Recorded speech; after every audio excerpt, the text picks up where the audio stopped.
What's up, you guys? Welcome back into iHeartRadio's official wrestling podcast, the Battleground Podcast. AEW is taking over everywhere this week. They're going to be in Providence. They're going to be in Bridgeport. And you can grab tickets. Oh, yeah, in Manchester as well. Grab your tickets, allelitewrestling.com. Today on the show, I said that I wasn't going to do this, but I have to do it. We've got the CEO, CEO, CEO. Come on, Eli. CEO. We have got Mercedes Moné with us. And of course, he always has to wear a shirt with somebody on our show. Now, thank you.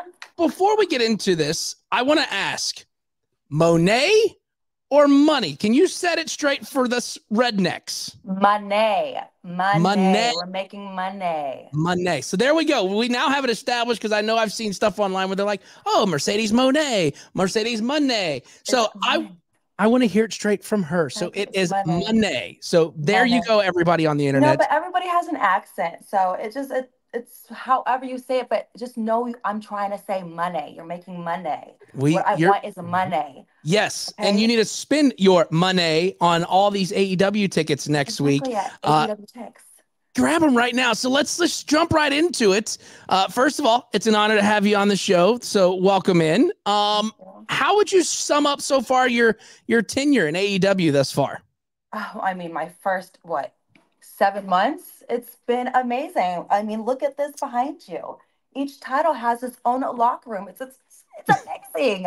It's been the best so far, and the best I've ever felt in my career, having these matches and opportunity and just the chance to keep on growing and going and having these new dreams and living old dreams. My biggest dream was to be in Japan, and now I am a New Japan Strong Women's Champion. It's been the best so far in AEW because this is where the best wrestle. And AEW makes sure that I still have this really competitive fire in me. And I still want to be the absolute best. And I feel like I'm just getting started, really. Yeah, absolutely. For sure. So, sorry. I didn't know. Yeah, sorry.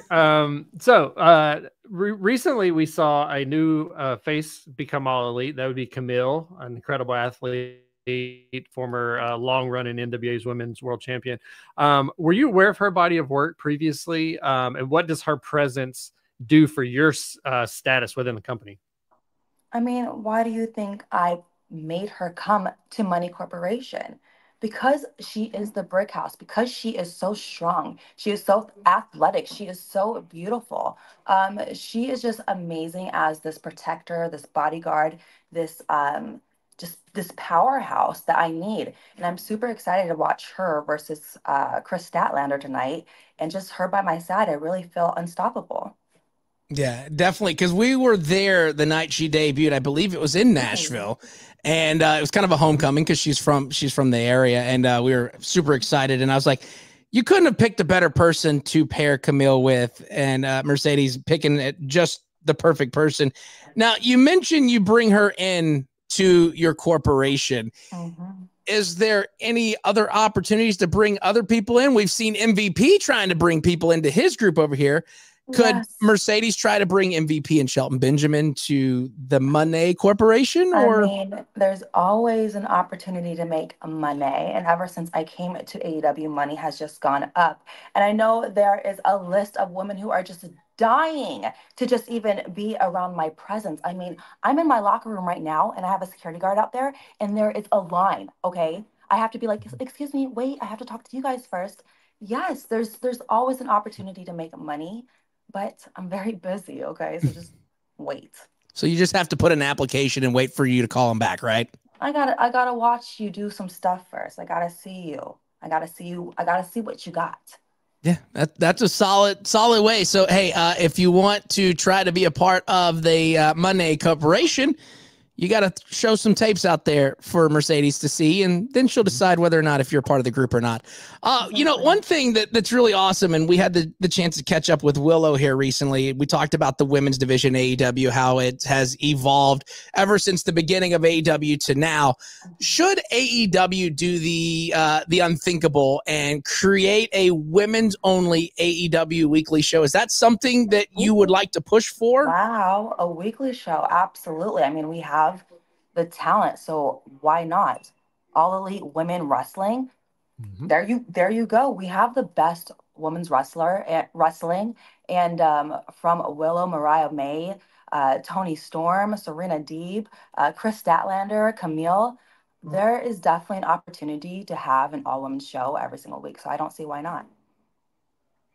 Well, and jumping off that, you were also instrumental and part of the Evolution pay-per-view a few years back. Why would AEW be the perfect home for another all-women's pay-per-view now, either in 24 or 25 and sometime in the future?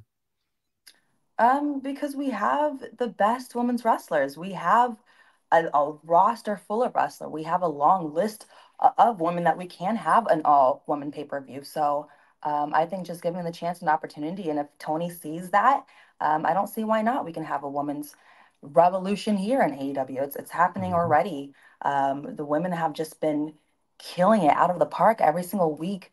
I am just beyond amazed to be a part of this women's division. From Willow and Chris Statlander, that street fight alone, I was just like, wow. And then Willow and Mariah May, it's been so amazing. And yeah, I think a all women's pay-per-view here would be incredible. Yeah, absolutely. It would probably make Moné. It would definitely make a lot. I see what you did there, Eli. I see what you did there. Of course, AEW is in all kinds of great places coming up here. You look at it, they're going to be in Manchester, Providence, Bridgeport's, again, allelitewrestling.com, AEWTix.com. That's TIX if you want to shorten things up a little bit. But, something that we've seen a lot of recently when it comes to talking with the creative process in AEW, it seems like Tony's a lot more approachable than in other places that we've talked to other people that have gone from there to AEW. How has that been like for you, going from one creative process over here to going to the creative process over here with AEW? It's been awesome. It's been so awesome. But still sometimes I sometimes still don't know what I'm doing a week to week because Tony is so busy. But once I get here, he's so easy to talk to. And if I don't like a certain thing, we can make something work. And he's just very open to creating, and he loves creating for AEW. It's been amazing so far. Yeah, for sure. And you could tell just by watching the product. Check my memory banks. I haven't talked to many billionaires. But you're talking to a billionaire right now. Yeah. You've got Mercedes over here.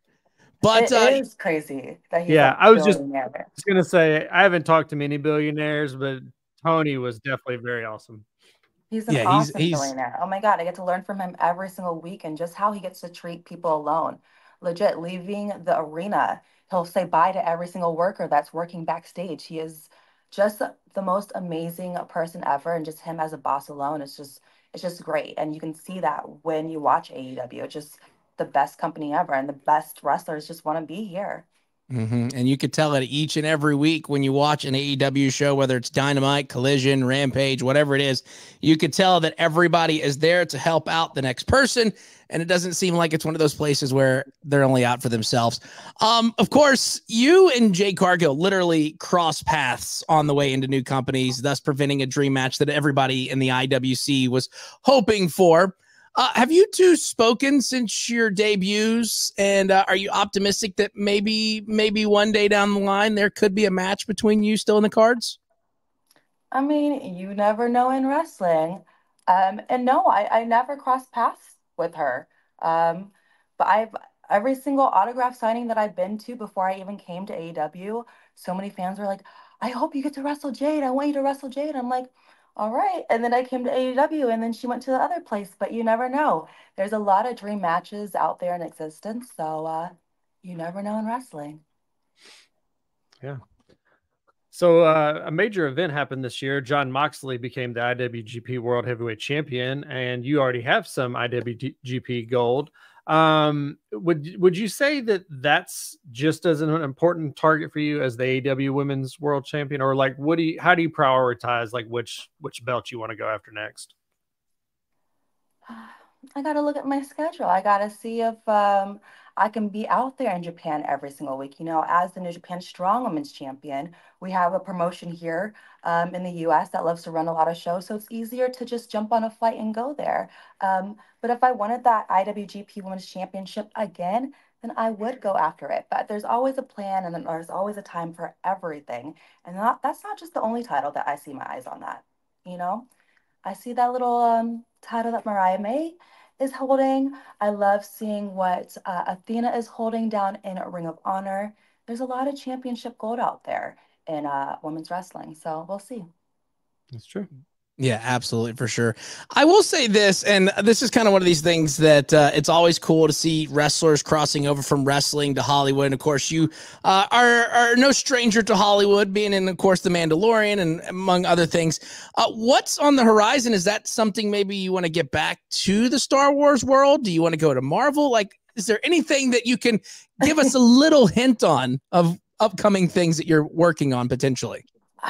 Let's just say that 2025 is going to be a very successful, fun, busy year. We'll just leave it at that. That's a very good answer. Yeah. Very good answer. So real quick, speaking of things, movies, Hollywood, have you seen The Queen of Villains on Netflix? And if so, what were your thoughts? I've only saw the first episode and I thought, amazing. It's so cool because I grew up watching Japanese women's wrestling just to know that people are getting the chance to even get a little glimpse of what that is. It's super exciting. So I definitely have to go back and watch the full season. But I don't know how to say her last name good. I'm really bad with Japanese name. She's incredible. So I definitely want to go and watch that story. Yeah. Probably one of the best miniseries they've ever done. It's just That's top cool. notch. Yeah. So I think we may be seeing a little nod to a certain Halloween favorite in your wardrobe there. I can't tell. It almost looks a little Nightmare Before Christmassy. Do you have a favorite maybe Halloween themed gear you've done in the past, or are there anything you're just like, I got to do something like this before I wrap it up? For themed gear, I think my favorite that I've ever done is probably Sailor Moon. But I've also had a Wonder Woman inspired costume, a Spider-Man inspired costume. But that's what's so much fun about wearing gear and just fashion alone is just having fun. And, we're in the Halloween season, so I get to be Sally from The Nightmare Before Christmas. But yeah, I think Sailor Moon is definitely my favorite costume that I've worn as a cosplay. Nice. Yeah. Very solid. Well, we know that time is money, so we don't want to take up too much of your time. I know you said you got a long list of people waiting outside your locker room there, security. So before we let you go, is there anything you want to say to people that are watching or listening to this right now? Well, they should know that money changes everything. And to make sure you watch AEW Dynamite every single week on TBS.